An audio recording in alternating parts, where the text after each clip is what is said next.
obscene. Oh no! Vermeer, Van Gogh, and Monet. Recently, fine art has been the target of climate protests, environmental groups gaining notoriety in recent weeks with a slew of provocative stunts. What is worth more, art or life? There are two main groups behind some of the recent acts: Just Stop Oil and Last Generation. They're using art galleries as their venue. My generation has no other choice but to take this kind of action. This new type of activism is gaining international attention, and with it, growing questions over who's backing them.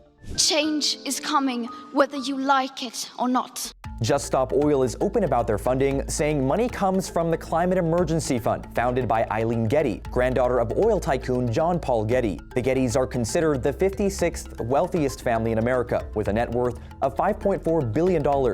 So why would billionaires back art vandals? In a recent op-ed in The Guardian, Getty said, quote, "I proudly provide funding to the Climate Emergency Fund, which in turn makes grants to climate activists, including Just Stop Oil." Getty has donated a reported $1 million to CEF since she established the nonprofit back in 2019 with producer and activist Rory Kennedy, youngest child of Robert F. Kennedy.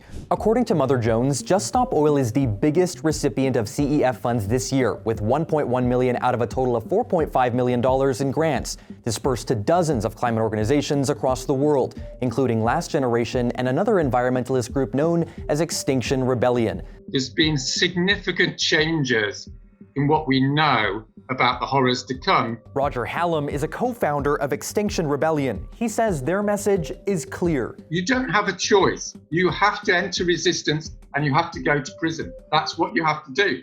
According to the CEF website, their goal is to provide legal support and other assistance for climate activists engaged in nonviolent protests. The Nonviolent Endowed Fund makes most of its money through fundraising, and they provide grants with 85% of that money.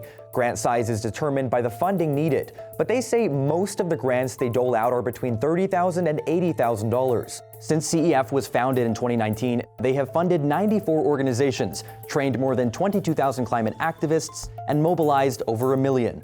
Getty says, as the daughter of a famous family who built their fortune on fossil fuels, she's dedicated to using her resources to protect life on Earth. And though she publicly applauded the splashing of Van Gogh's sunflower painting earlier this month, she said she has no control over how the activists she's funding choose to protest.